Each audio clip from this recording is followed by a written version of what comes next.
যে আল্লাহ রব্বুল আলামিন বলেছেন, ও আমার বান্দারা, আমি তোমাদেরকে অসংখ্য অগণিত নিয়ামতের বাড়ি ধারায় সিক্ত করেছি। তোমরা যদি আমার সেই নিয়ামতগুলির শুকরিয়া আদায় করো, আমার সেই নিয়ামতগুলির কৃতজ্ঞতা প্রকাশ করো, আমি আল্লাহ রব্বুল আলামিন তোমাদের সেই নিয়ামতগুলিকে আরো বেশি থেকে বেশি বাড়িয়ে দেব। বলেন সুবহানাল্লাহ। আল্লাহ রব্বুল আলামিন বলেন, লা ইন শাকারতুম لأزيدنكم ولئن كفرتم إن عذابي لشديد। আল্লাহ রাব্বুল আলামিন বলেন, লা ইন শাকারতুম লাযিদান্নাকুম, আমার যেই বান্দা আমার নিয়ামত পেল, নিয়ামত পাওয়ার পরে সেই নিয়ামতের শুকরিয়া আদায় করলো, লাযিদান্নাকুম, আল্লাহ রাব্বুল আলামিন এখানে ডাবল তাকিদ ব্যবহার করেছেন।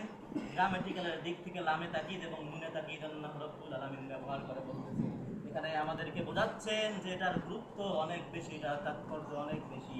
তোমরা যদি আমার শুকরিয়া আদায় করো, আমার নিয়ামতের কৃতজ্ঞতা প্রকাশ করো, লাযিদান্নাকুম, অবশ্যই অবশ্যই আমি আল্লাহ রাব্বুল আলামিন তোমাদের জন্য নিয়ামতগুলিকে বাড়িয়ে দেব।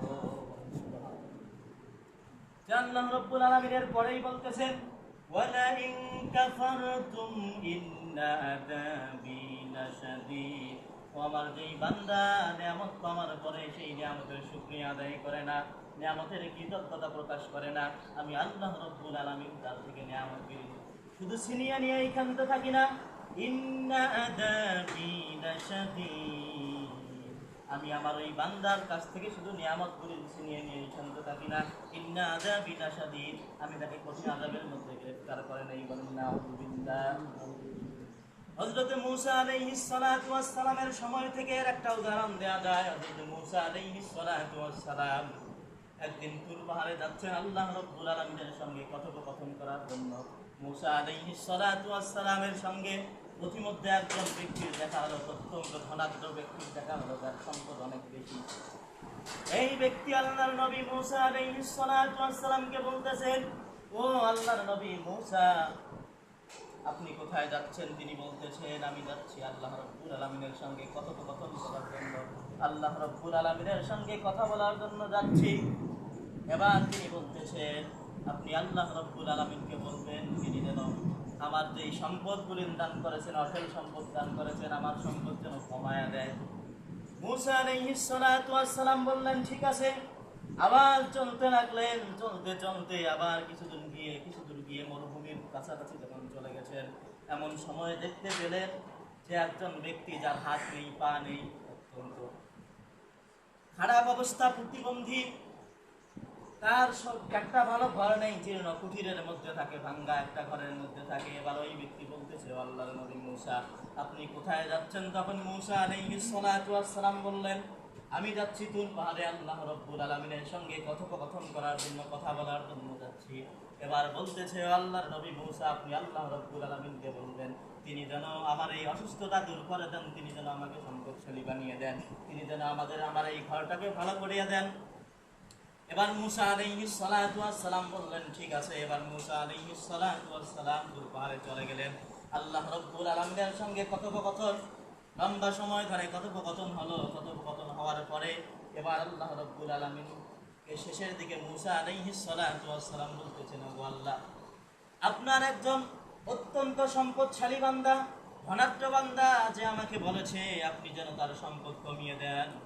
এবার আল্লাহ রাব্বুল আলামিন বলতেছেন, ও মূসা, তুমি তাকে গিয়ে বলবে সে যেন আমার শুকরিয়া আদায় করা কমিয়ে দেয়, সে যেন আমার কৃতজ্ঞতা প্রকাশ করা কমিয়ে দেয়, তাহলে আমি আল্লাহ রাব্বুল আলামিন তার সম্পদগুলিকেও কমায় দেব।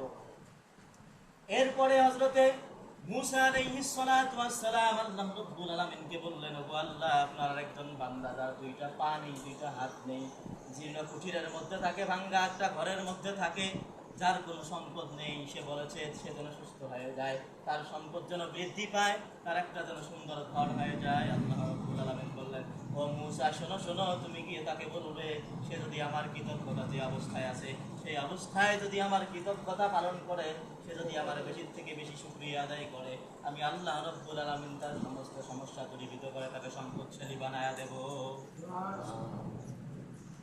যেবার মূসা আলাইহিস সালাতু ওয়াস সালাম তিনি চলে আসতেছেন, কথোপকথন শেষে চলে আসতেছেন, আসার সময় এই প্রতিবন্ধী লোকটার সঙ্গে দেখা। এবার তাকে বলতেছেন, ও আল্লাহর বান্দা, শোনো শোনো, তুমি যদি আল্লাহ রাব্বুল আলামিনের বেশি থেকে বেশি শুকরিয়া আদায় করো, বেশি থেকে বেশি কৃতজ্ঞতা প্রকাশ করো।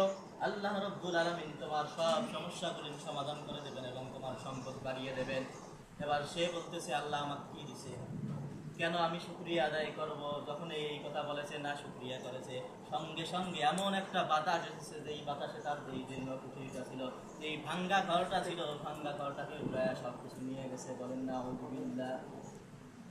কারণ সে শুকরিয়া আদায় করে নাই, যার কারণে আল্লাহ রাব্বুল আলামিন তার যেই ঘরটা ছিল সেটাও নিয়ে গেছেন। আর মুসা আলাইহিস সালাতু ওয়াস সালাম চলে আসতেছেন, আস্তে আস্তে ওই অঢেল সম্পদ, ওই সম্পদশালী ব্যক্তির সঙ্গে তার দেখা। যখন দেখা হয়ে গেছে, এবার মুসা আলাইহিস সালাতু ওয়াস সালাম বলতেছে, ও আল্লাহর বান্দা, শোনো শোনো, তুমি যদি আল্লাহ রাব্বুল আলামিনের শুকরিয়া আদায় করা কমিয়ে দাও, আল্লাহ রাব্বুল আলামিন তোমার ধন সম্পদগুলি কমায়া দেবে। এবার সে বলতেছে, না না না, কোশ্চিন কালেও আমি আল্লাহ রাব্বুল আলামিনের শুকরিয়া আদায় থেকে বিরত থাকতে পারবো না।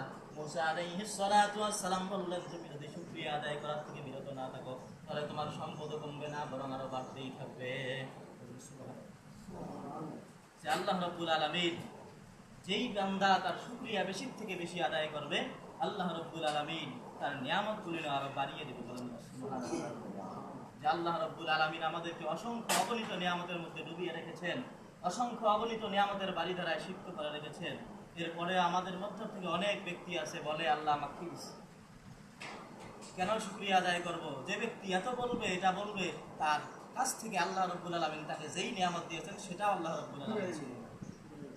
আর আল্লাহ রাব্বুল আলামিনের যদি শুকরিয়া আদায় করে বান্দা, যেটা আল্লাহ রাব্বুল আলামিন দিয়েছেন তার উপরেই যদি সন্তুষ্ট থাকে এবং আল্লাহ রাব্বুল আলামিনের শুকরিয়া আদায় করতে থাকে, যে আল্লাহ রাব্বুল আলামিনের ওয়াদা, লা আযীদান্নাকুম, অবশ্যই অবশ্যই আমি সেই বান্দার নিয়ামতগুলিকে বাড়ায়া দেব।